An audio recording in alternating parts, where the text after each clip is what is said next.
to another edition of Elections Insights. I am Wendell Jeffrey, and I'm glad that you're joining us today as we count down to September 1st. We have two very auspicious persons in our studio, and I will welcome them and then have them introduce themselves as we engage in a fruitful, light discussion as it relates to the upcoming election. So without any further ado, let me welcome Ms. Cynthia Rutherford. Thank you for having me. Very good afternoon. Good afternoon. And Mr. Mahipaul. How are you doing, sir?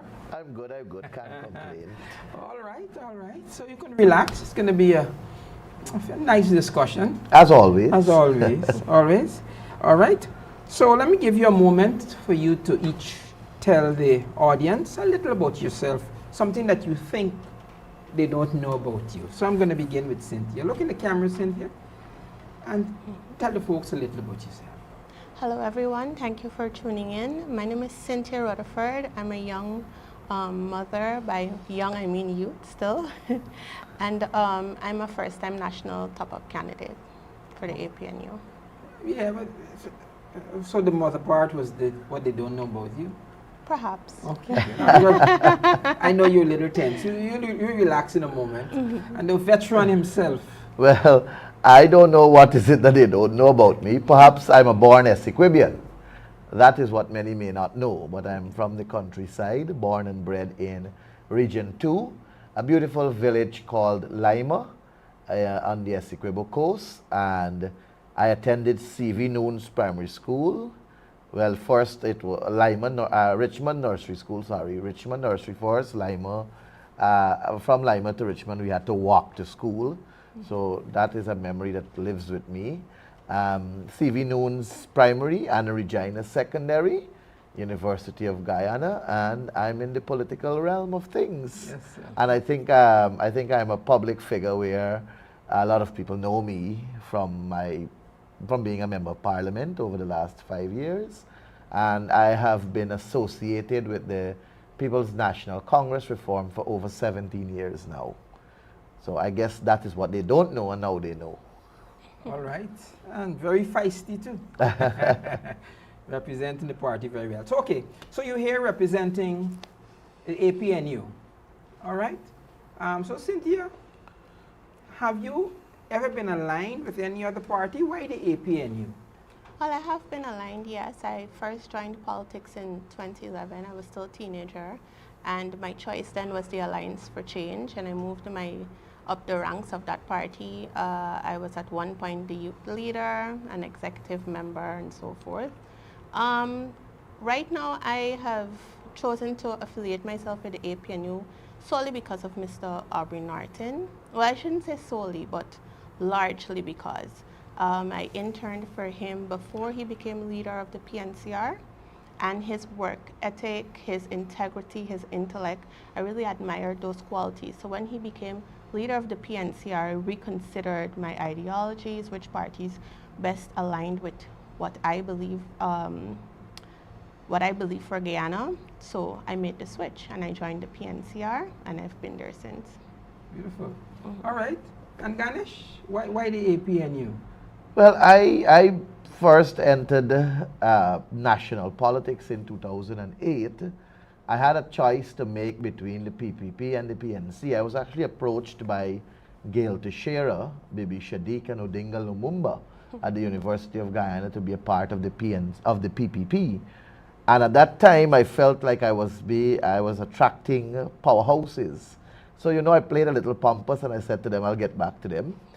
And I also remember reaching Mr. Winston Shripal Murray and Aubrey Norton, Van West Charles, and some other big names, Jeffrey Thomas and so on, at the University of Guyana, George Walcott Lecture Theatre. And they also asked me to join the PNCR. So I felt very important at that time, right? I was a teenager. And I played big shot, so to speak, and I told them I'll get back to them. And, I did my little reading, my research, and so on, and I saw that the PNCR was a party that allows its grassroots membership to have a say in how they operate. And I recognized that in order to be a member of the PNCR, you have to start from the group level. And then you climb the ladder of succession. And the PNCR has national congresses, they have biennial delegates congress, general council, and different measures and means of how they interact with their ordinary citizens and ordinary members.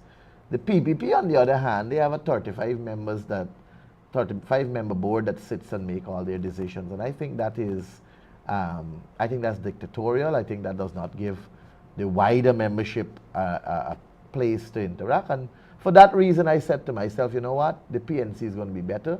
I've joined them since then, and here I am today. Okay, good.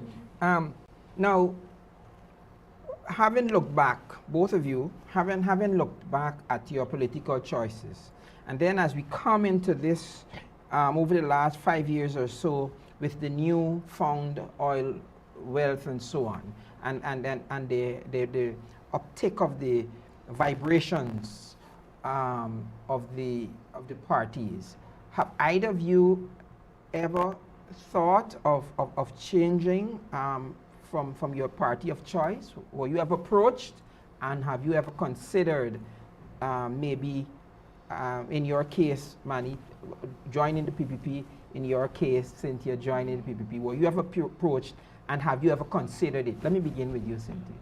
Well, I have, to be very honest, I have received an offer. This was when I was still youth leader of the Alliance for Change. I didn't entertain it. I've never received an offer since. Offer from who? The PPP. Okay. I wouldn't name names. Okay. But I didn't entertain it then because I don't believe the PPP has a vision for Guyana. They are very narrow-minded when it comes to aspects of development and how they view citizens of Guyana. So I wasn't intrigued then, and I wouldn't be intrigued now. As I've said earlier, I did make a switch from the Alliance for Change to the PNCR, and that was largely because of Aubrey Norton, and also because the PNCR, through Aubrey Norton, has a people-centered development strategy program that they will be implementing once elected into government. And I do believe when you hold into perspective each political party contesting the elections, when you look at their plan for Guyana or the promises they are making, the PNCR, the APNU, really is the only party with a solid people-centered development approach. So to be poached by another party now, very unlikely. Mahipaul? Well, the PNCR's ideology and their principles, their objectives align to what I align to. So I will never consider and have never considered joining any other political party. But I must tell you this, the first time parliamentarians from the APNU, AFC back in 2020, they were all approached by the PPP ministers and MPs. And the PPP ministers and MPs I've recognized over the 5 years have always been in the ear of these MPs, trying to coerce, convince, and see who's vulnerable and who they can win easily. I guess that's how they got Gita and Jermaine. But people who are firm in their beliefs, people who are convinced as to what their convictions are and what they hold strong to, will hold to what they believe in. And I believe in the People's National Congress reform, its objectives, its principles, and its ideology. And for that reason, which is centered around developing the ordinary man into making them real men. And when I use man there, I mean women and men. But the central approach of the PNCR has always been to better the lives of the ordinary people. And that is what I subscribe to, and that's why I am in this battle with that mighty party. Okay, so I'm going to give you a breather now from personalized questions and actually some general questions. So give me a couple of issues, Cynthia, that you think should be prioritized as we move into this new elections in a couple of weeks. Give me 2 issues that you think should be the priority for a person to determine who they'll vote for. Well, 2 issues, one being cost of living currently in Guyana. As well, to speak from a woman's perspective, as women, we know how expensive things are. We are responsible for managing and running a household, and we are the ones who have to make ends meet. So I'm not saying men aren't faced with those challenges, but we women, we know, and I relate more to a woman's perspective on the issue. For the APNU, we are going to, in our first 100 days in government, try to alleviate the stress, the pressure of cost of living by several measures. The first being to grant $100,000 cash transfer to every adult citizen. The second would be to raise minimum wage to $200,000. The third would be to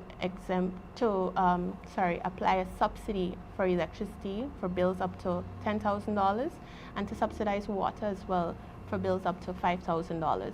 So those are just some of the measures we would be implementing to ease the burden of cost of living right now in Guyana.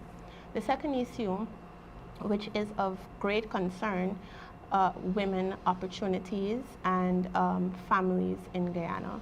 So currently, right now, unfortunately, for the last 5 years, we have seen the system not work for women and not protect our children. We're seeing our children losing their lives for many various reasons, and we're not receiving any justice. Adriana Young would be a case in point here. The APNU government is going to, within the first 100 days, set up a body to investigate these murders that have been under the PPP, as they're famously known of saying investigations are ongoing. So all the ongoing matters, or all the matters that they have deemed to be open and shut cases, we will investigate them within or start the process of investigating them within our first 100 days to make our society more safe for women and children. Beautiful. Let me just do a follow-up. The $100,000, is that monthly, yearly, every 6 months, every quarter? So within the first 100 days, all adult citizens should expect $100,000 cash grant, and thereafter it would be annually. Annually. Okay, Mahipaul, a couple of things that should be prioritized. Well, I think the people by themselves should look to themselves and ask the question whether they have felt the riches of this country. I think Guyana is too rich a country for our population to be this poor. And it hurts when you see a section of society being treated with favoritism. It hurts when you see a group of people are getting to eat the pie and you are left to watch on. And as the crumbs are left, that is what you get. So I think people have to measure whether they're treated fairly in this oil economy and whether their government is operating within the ambit of wanting to make them equally as rich as they have made their friends. I oftentimes say to people, when you take, for example, the salary increases that are given, the People's Progressive Party has a track record of giving 1% across the board. So if you, Wendell, if you're earning $100,000 a month and you get a 10% salary increase, you're only getting $10,000 on that $100,000. And if Cynthia is earning $1 million a month and she gets the same 10% increase, she's getting $100,000 on her $1 million. So what that does is that it widens the gap between the rich and the poor, and it makes the rich richer and the poor poorer. So the ordinary citizens keep getting the crumbs whilst the rich keeps getting the big chunk of it. We are proposing that salary increases should be done on a graduated scale, where persons who are earning small gets the bigger percentage of increase, and those who are earning big gets the smaller percentage increase. So we will try our best to balance out it, so that when the percentage is calculated, if you get $10,000, then she must get $10,000 too, and not necessarily an across-the-board percentage. Outside of that, people must also ask themselves, are they living in a better Guyana that is safer for their children and so on. And when you look at all the acts of corruption, you look at the police force and what they have been going through over the last 5 years, you look at the way in which the police are handling situations, with the presence of the internet is showcasing how broken a police system we have.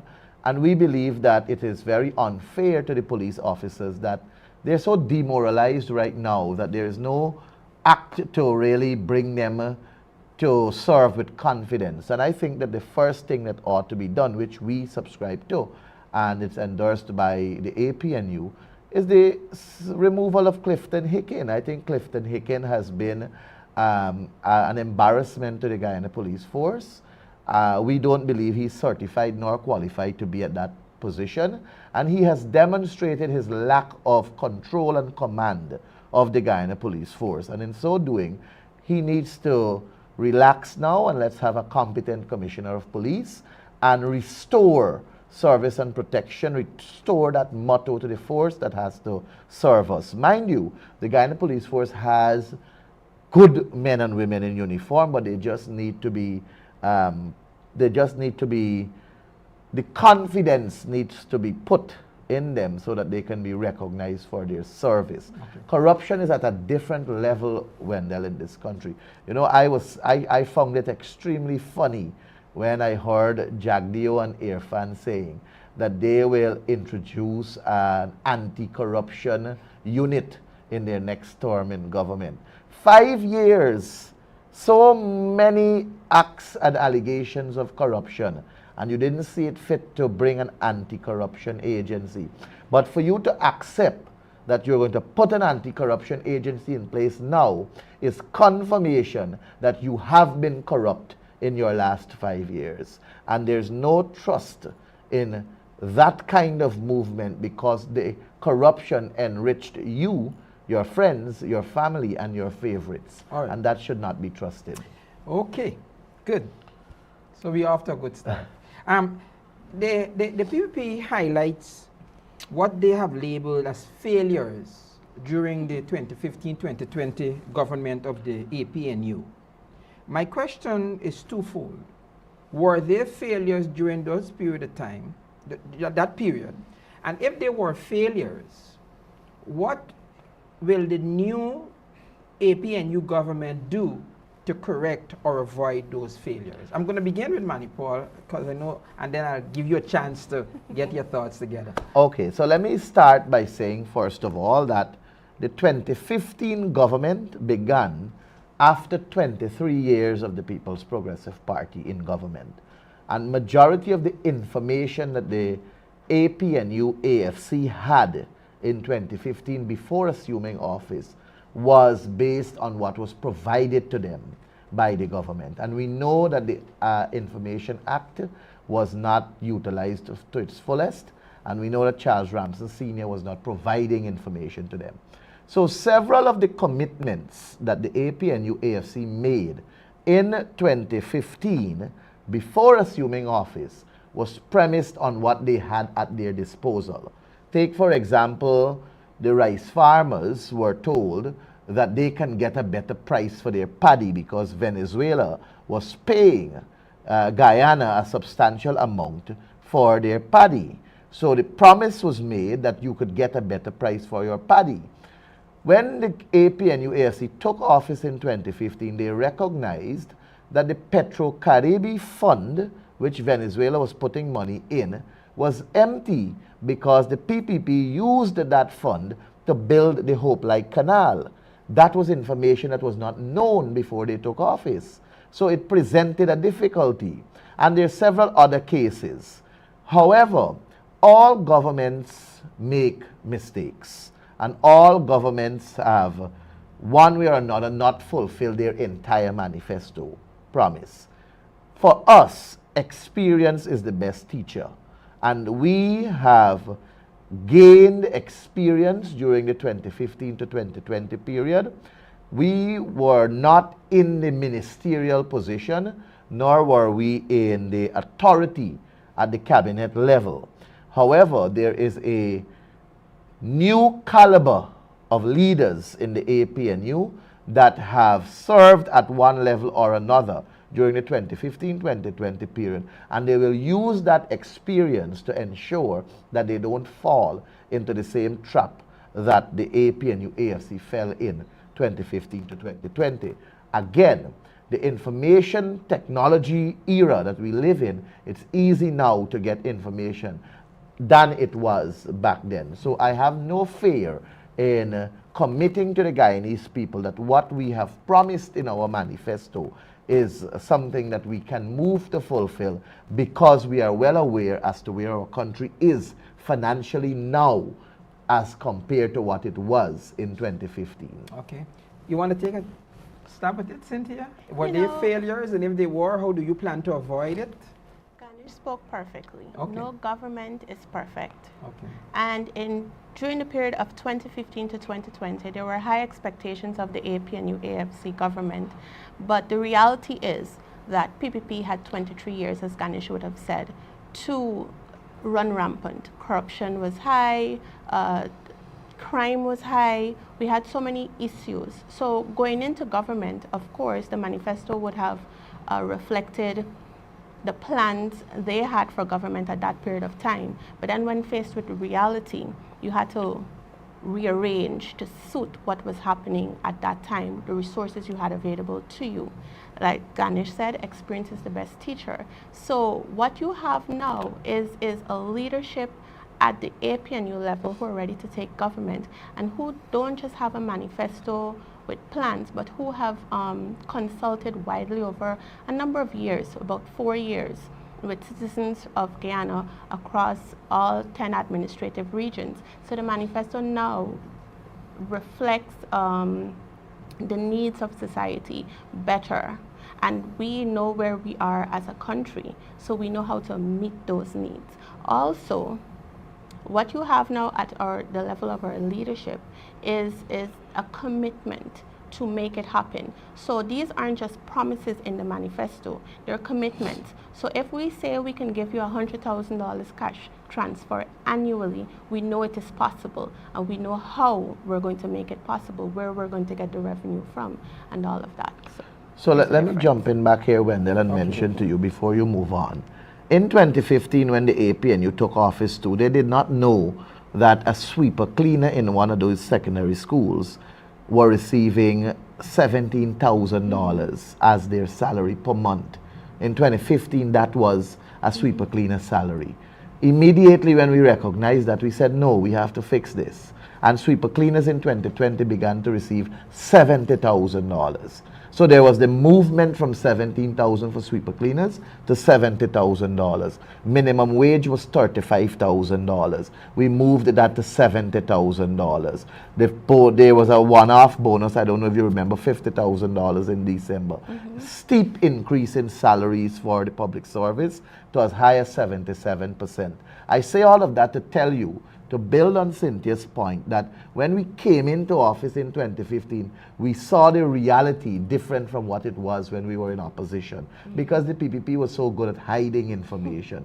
And that is why our dynamics, there had to be a shift in how we operated, and we had to move in the direction of dealing with people first. And that is what Aubrey Norton's presidency now, his bid for presidency now, is centered on. Putting people first, because we recognize that in order for a nation to be prosperous, in order for a nation to be strong and happy, in order for a nation to enjoy the bounties of what it has, noting the wealth that we possess, it requires us investing in our people. And that is why our team in elections 2025 is all about putting people first, giving you the wealth in your pockets so that you can make your lives better. Okay, fair enough. All right. Now, I see that the current voters list is getting some flack. What, if any, is your problem with the list, and how do you think the list as is disadvantages the APNU? Cynthia? Okay, let me just start by saying I received a message this afternoon, from a comrade in the United States. She migrated before she was even issued an ID card, but she found her name on the list of electorates. So she said to me, have I been voting all this time and not know it? Because she's a US citizen now. So I said, if you initiated the process to get your ID card, you will appear on the list, irrespective of the fact that you've never actually received your ID card. But that's just one instance. She also said to me she wouldn't be here to vote this year. So that is a problem. That is just one speck of an issue with the list that the APNU have. That's why we've been calling for the last 4 years for a clean voters list. That's just one instance. How many persons on the list, or how many persons appear on the list who have deceased and they're still on the list? That creates a wide loophole for so many so many foul play activities to happen on E-Day. You need to get a new voters list, and to remove persons who may have migrated from Ghana who don't have an interest in voting any longer here, remove people who have been deceased, and remove those persons off the list as well who you can't find. Now, to say if the list disadvantages us, I wouldn't be in a position, maybe Ganesh Yes, could expound on that. I want to drill down a little bit on that, but go ahead, Ganesh. So we have to understand, and this is for the viewing public, because I'm sure you know this, Wendell. The list is birthed out of the National Registrar of Registrants. When a Guyanese reaches the age of 14, they automatically becomes eligible to be on the National Registrar of Registrants. And they will apply for their ID card, and they will be issued same and so on. But that doesn't mean that you are 18 as yet.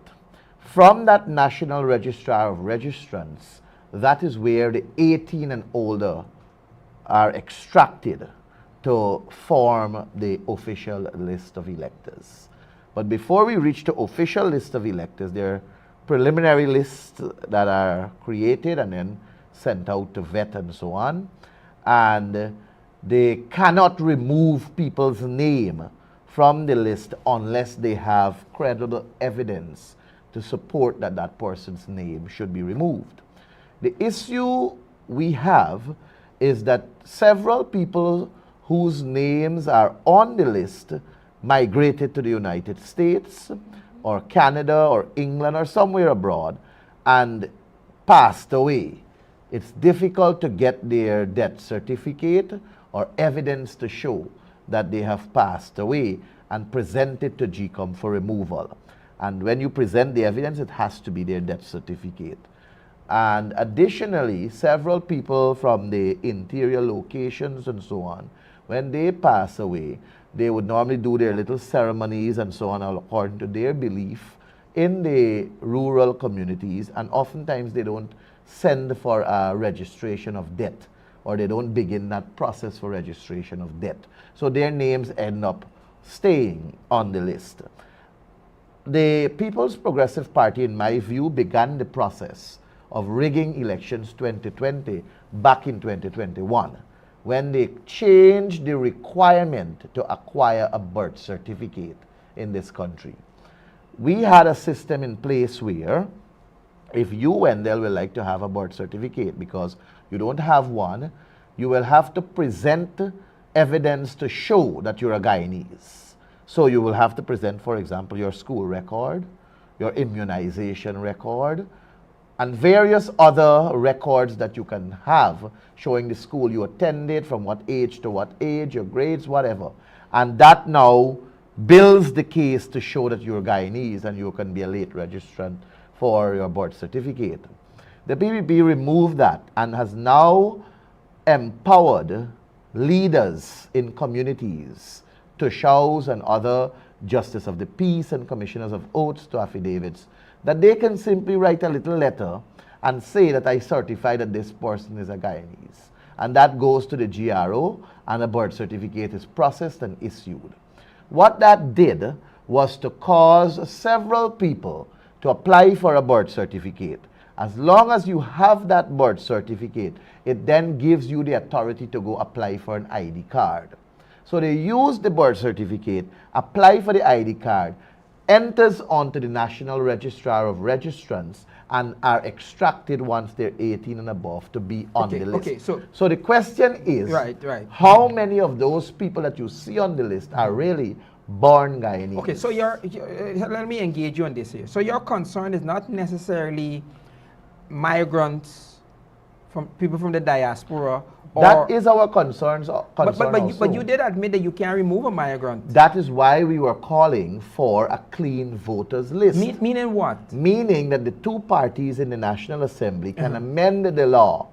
And if the PPP, like all the observers that we had in elections 2020, all of them said the list is a problem. The list, you cannot clean it right now because there's a law that is blocking it from happening. Right. But laws are not cast in stone. Right. Okay. So we have been saying in the National Assembly that we are prepared to amend the law to facilitate a house-to-house registration. And what about the persons who are from the diaspora? Because the PPP can argue that the majority of people who vote from the diaspora are PPP. So if we agree to a law that removes people from the diaspora, we're shooting ourselves in our... but in all fairness, I understand what you're saying, but I'm going to say to you that in 2006, when we had a house-to-house registration, that was the same case. There were people in the diaspora. At some point in time, you have to ensure that trust is established and you have a clean voters list. From 2006 to now, 2025, that's a long period. And what is it, 2006, 19, 20 years? It's too long a period. So you're saying that action needs to be taken yes, on for it. us to have a clean voters list. Fair enough. That is why we said, Wendell, that we in the National Assembly, at the opposition, we are prepared to support the government in their move for us to have a clean voters list. Because fair and credible elections begin with having a credible list of electors. And the reason I'm trying to drill down on this is because going into the 2020 elections, there was a complaint that the list was also a problematic list. And the PPP, at that time, being in the opposition, was concerned about the list. So it looks as though concern about the list is only highlighted by the people who are not in power. But that's a rhetorical... no, but point must be taken that the APNU, AFC in government began a house-to-house registration but there was no call, that's what I'm saying. Like how there's a call now that you guys are in the opposition for legislation.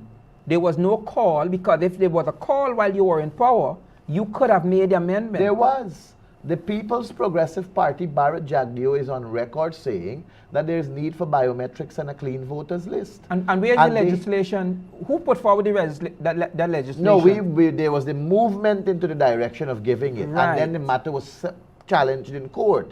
So it is the court's decision that there needs to be this amendment. And after the court's decision, we moved into the 2020 elections. So we have then said yes. So we have then said that let's honor the court's decision by honoring the people's request to move to the National Assembly to amend the legislation so we can facilitate. Is that a manifesto promise for you guys that you will clean voters list? Yes. Is that a part of your manifesto? Yes. I don't think it's enshrined in our manifesto, but it falls under constitutional reform, which will give credence to... And you know, bear with me. The constitutional reform, you guys had the prerogative, the opportunity to do constitutional reform when you were in office. I'm not going to re-legislate this, but we know the whole thing of Nagamutu dropping the ball, and you know. So I hear these things. I'm a layman. I hear these things when you're in opposition, and then when you get in office. So for me... But you know what's the sad reality? Yes. That you sit there and you're trying to hold me accountable for Nagamutu's No. You represent a party. Yes, a party. Correct. I represent a party. Yes. But at the same time, you have to understand that in this election cycle, Nobody's making reference to Ramotar because he is no longer in the No. game. It is you that made reference to point, constitutional reform. Yeah, but I'm saying that I've heard that before. I've heard constitutional reform before, and the only time you hear constitutional reform is when the person asking for the reform is in the opposition. And that is what I'm saying. When you guys were in office... But there was a period of constitutional reform where the process began with Nigel Hughes and Moses Nagamutu. I am not doubting that. So it started. It so started, but it like wasn't, right now okay. in the PPP, All it right. started too, right? Right. I am a part of the constitutional reform So commission, you're making my point. Anyhow, but you understand what yeah, I'm saying. yes, You understand? Because for me, as a layman, the frustration is that you hear these things from the opposition. Everybody who gets into the opposition wants, because like I'm asking you now, if the voters list is so problematic, then make it a manifesto, a line item in your manifesto. When you tell me now it's going to come under constitutional reform, and I remember clearly that when you were in office the last time, after you ran on constitutional reform, you won the government and dropped the ball on constitutional reform. So understand what it does for me as a citizen who understands that a list must be clean. I want that too. But when you're going to put it under a heading of something that was failed under your last administration, it raises red flags in my mind. It's rhetorical. You don't have to answer that because like you say. No, but I have to say something, right? I have to you can't take responsibility for... No, that's not you understand what I'm saying? Go ahead. What I was going to say is that I was going to make the point as I made earlier. Experience is the best teacher. Correct. And I have sat in government 2015 to 2020 at the regional level. And there were certain things that I myself was not too comfortable with how it was happening. But experience being the best teacher as a candidate now for the APNU and one at the top there also, a vice presidential candidate, I have my integrity to protect. I have my sanity to protect. Aubrey Norton has been in political life for over 50 plus years. Never was he once accused of having to do anything with corruption in public office. So he also has his sanity to protect and his integrity to protect. And I know that we are committing to the people of this country that we will do our best to represent and build them. Because a better Guyana today means a better one for the future generation. Correct. And that is what I want to see. Nice. All right. Cynthia, you've been engaged in Mahipaul. Is there anything you want to, before I change the subject, is there anything you want to add? No, you can go ahead and change. Yeah.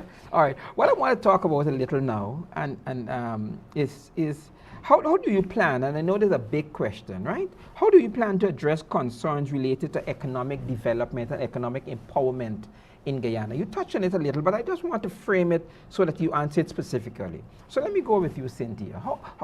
Again, just a couple of things, because I know that you have a number of things, but... Okay, first of all, for economic development, you have to be able to put money in person's pockets, right? You have to start at the level. So there are several levels. There's the personal level, there's the business level, there is the level of government, and so forth. But on a personal level, you have to be able to put more money in people's pockets, increase their spending power. And then also you have to focus on sustainable development. That comes back to the people. If you invest in your people, then your development will be sustainable for a long term. What does that mean? That simply means, okay, if I subsidize your electricity up to a certain point, if I subsidize your water up to a certain point, I increase your threshold, I increase your minimum wage, what that does is increase your spending power. When you take it now, your increased spending power, you go to the business community, your power to purchase is larger. So in layman terms, essentially, it is increasing cash flow in our society.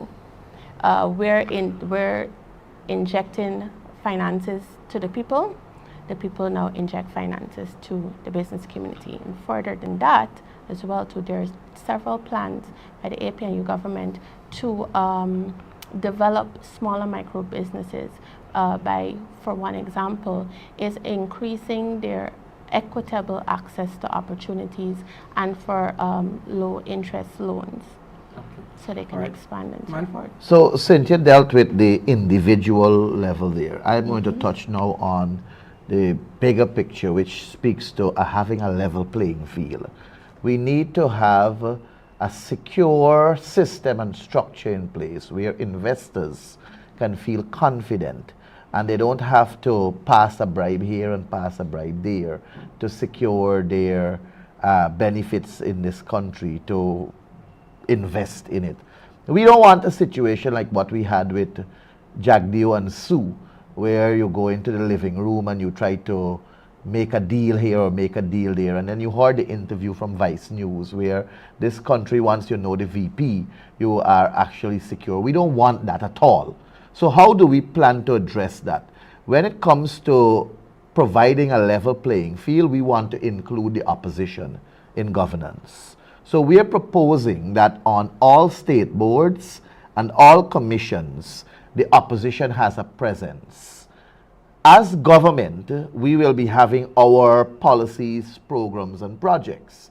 But like when it comes to the awarding of contracts and so on, we want the opposition to have a presence on the board so they can see how the contracts, how the bids are being evaluated, who comes in as the lowest and most responsive, and have a transparent process in terms of awarding. So if there are 6 companies that are going to bid for a project, the 6 companies must be competitive and they must all go through the same procedure, and the best one comes out on top and is awarded the project. So our focus from the point of view of ensuring that there's a safe Guyana, Guyana that is stable for investment and for the business fraternity to be respected, is to ensure that there is a level playing field in how business is conducted in Guyana. All of these underhand the business of passing a bribe here and passing a bribe there, we do not wish to have that. Okay. It's all about creating a level playing field by ensuring that the opposition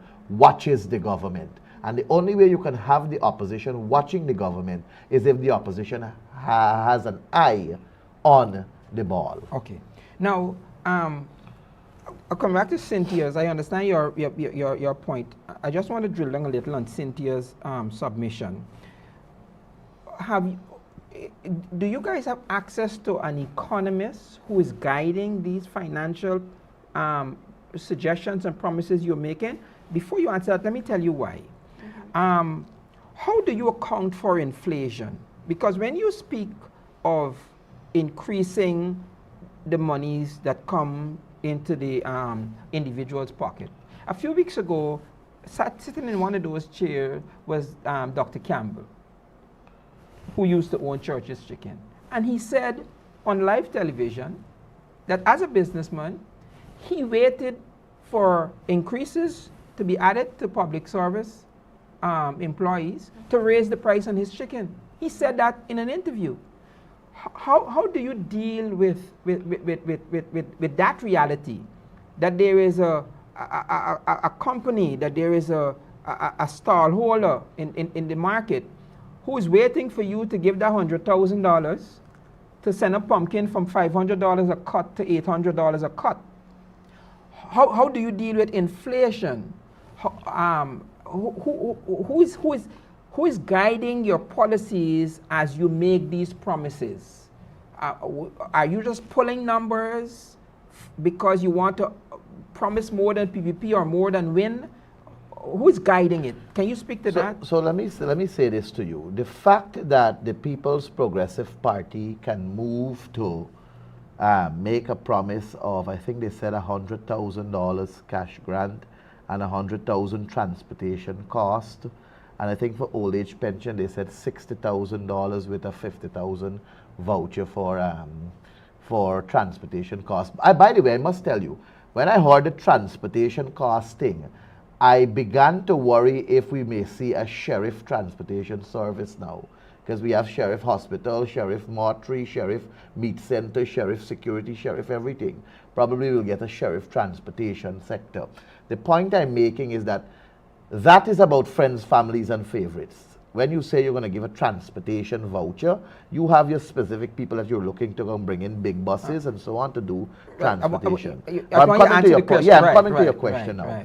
So, but I just wanted to push no, I that understand, part. but there's not a political When platform. you talk about, but you're dealing with a politician, right? I realize that. That's why I'm trying to rein you in a little bit. Yes. When we talk about building our economy, we're also talking about expanding our manufacturing sector. Wait. Let me ask the question. The question is, who is guiding your financial We have policies vis-a-vis the possibility of inflation because of the monies that you guys are promising to pump? Because, like I said, I gave you an example. You have businesses out there who are waiting to take all the monies that you give. How is the APNU, what structure do you have in place to mitigate that? So there's a team of economists that are guiding our Any names? policy. Elson Lodge, Well, Elson Director is a public name to it also, but there are some others whom I don't have the authority to give their names because they have not given me that authority. But they have guided our. But Elson is an economist. Juretta herself, as Prime Minister candidate, has a degree in economics also. And there's some others that I know that are there that are guiding our. But what we know for sure is that diversification, broadening our scope of production, when we talk about investing in agriculture. So when you talk about the pumpkin, correct, and somebody wanting to raise the pumpkin, if there is a variety of producers that are on the market to sell their pumpkins, then the possibility exists that you have options where to choose from. So like we're talking about expanding agriculture production in all of our regions. We're talking about ensuring we utilize our land to produce more. We're talking about value-added products as opposed to just raw materials. We're talking about a diversified economy where investment can be focused on a finished product that carries a value and exporting more than what we import. So all of those are what guide our position in terms of how we empower our people and put them first. Like for example, in Linden, you have vast amount of lands there in Region 10 that you can focus on agriculture production, Region 2, Region 1, Region 9. And if we utilize the land in that kind of a way, then you end up having more. And if you have more, you remember when catfish was banned from the US, I think, the galebacker fish. Suddenly galebacker fish price dropped because there were so many galebacker on the market, people ended up selling it very cheap. And I think right now it is carrying a heavy price again, but not by virtue of it being exported. It's carrying a heavy price now because I think some kind of market issue they had. And you remember also that they were supposed to get some fishing license from Suriname for our fisher folk to go over there and so on. The point I'm making, if you have a lot of one thing, it's expected highly that is not going to be costing you significantly. But the economists that we have, they are more prone to justify. I'm just telling you based on my understanding. And I'm telling you what, because, you know, I want this discussion to be, you know, non-confrontational. It's not really, because I'm letting a lot of things slide because I'm not wearing my journalistic hat. I'm more engaged, right?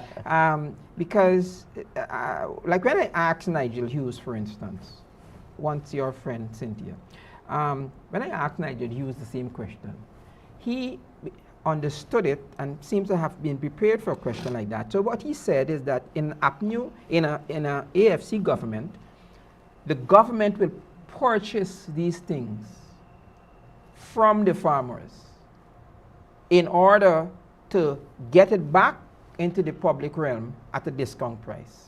So the government will purchase in large quantities the things from the farmers. And of course, he spoke to increasing the farms and stuff like that.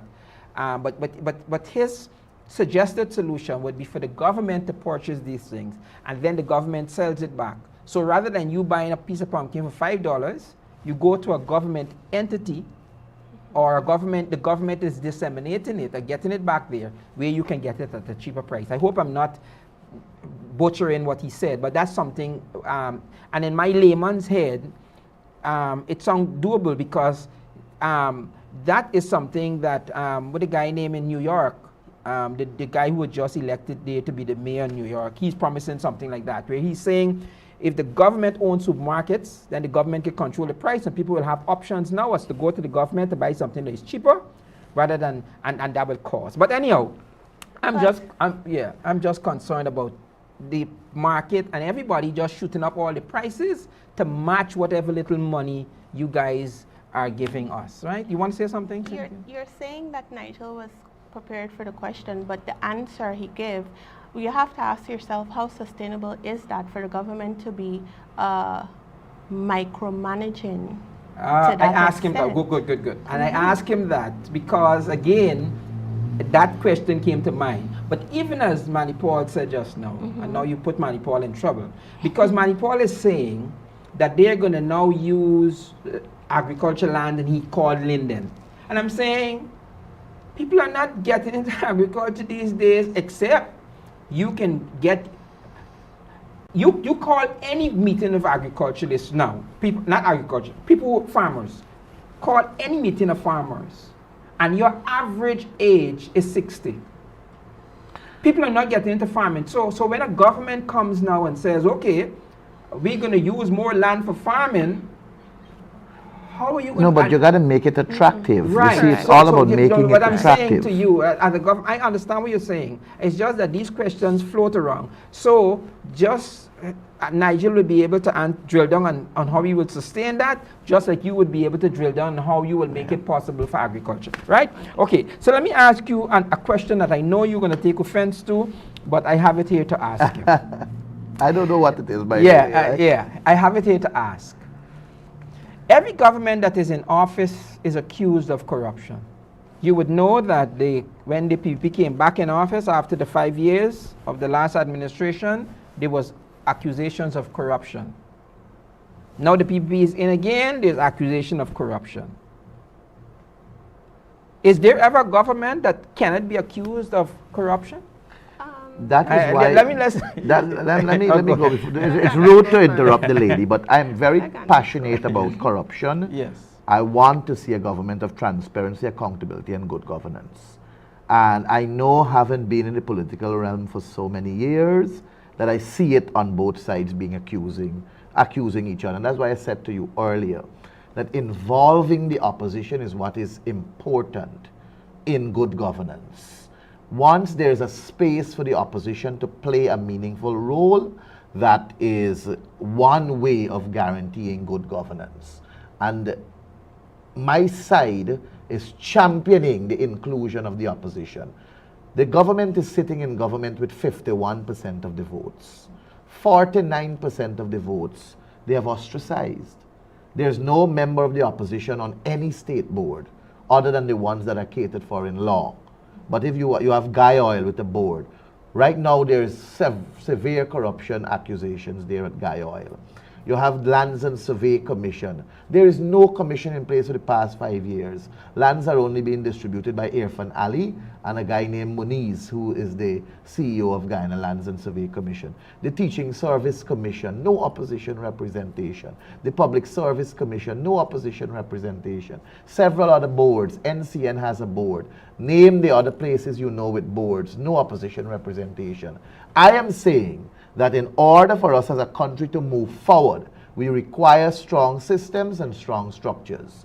And if there is a space for opposition representation, then the opposition will have the opportunity to hold the government in check, to keep an eye out for whatever the government is doing. And the government will be forced to justify their decisions, because if you, Wendell, are representing the opposition and Cynthia and I are representing the government, and we want to move this phone from here to here, you must be a part of that movement and understand why it ought to move for the benefit of the people. But if you are away and you don't know and the phone is moved, you are forced to say it was done in a wrong way.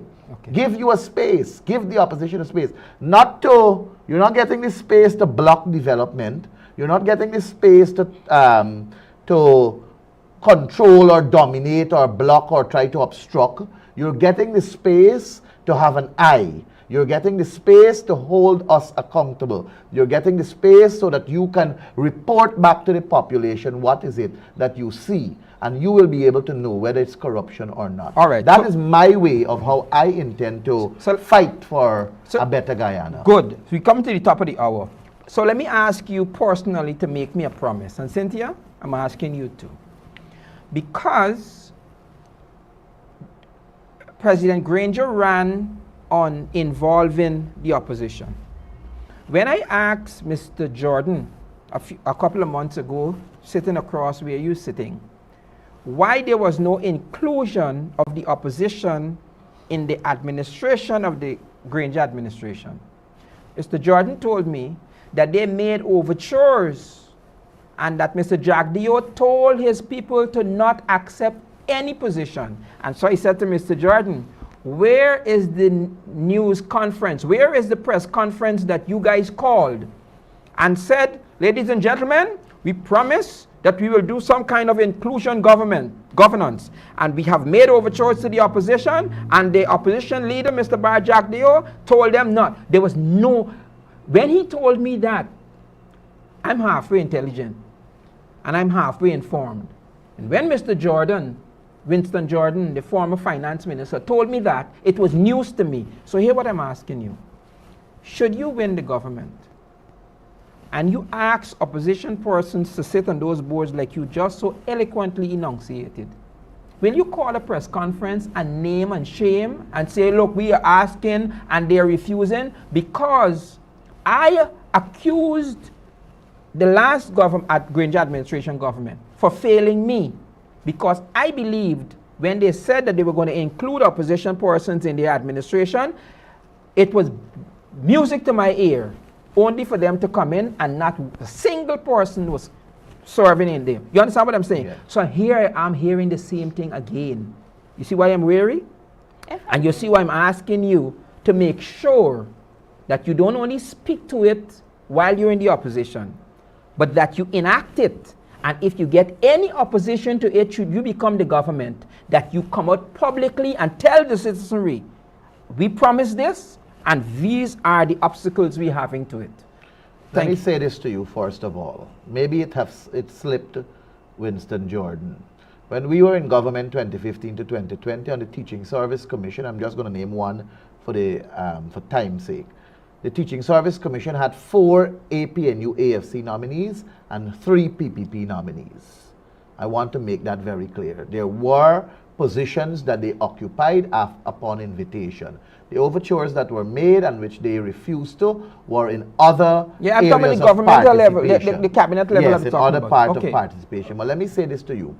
What I'm proposing here to you, or what we have trashed out at our level of our party and have included in our manifesto, goes beyond just a mere invitation, because we want to see laws enacted to have these representation. It must be enshrined in law. So tomorrow I leave government, this government that comes in inherits a structure that is strong. It mustn't be a word of mouth thing where I call you and tell you, give me 2 people. It must be enshrined in law. So all the laws that govern state entities will have to be amended to include opposition representation. Fair enough. That's what I'm putting to you. And let me just segue here to say, I was at a conference on governance, and a lady from Jamaica spoke. It was at the Marriott Hotel.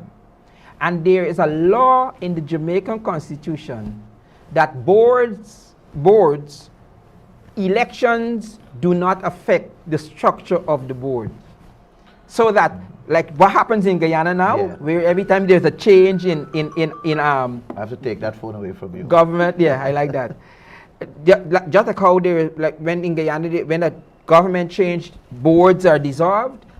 And she said that she was the one who piloted that, so that there was some continuity in stuff. You know where I got that idea from? Yes. I was in Sydney, Australia. And I asked questions and so on, and I got those kind of information. Beautiful. So that's the advantage of traveling to best practices. All right. So we are at the top of the hour now, and that's what my thing was telling me just now. So Cynthia, I'm going to begin with you. Look in the camera and take a minute and tell the audience why they should choose your party to run the next government?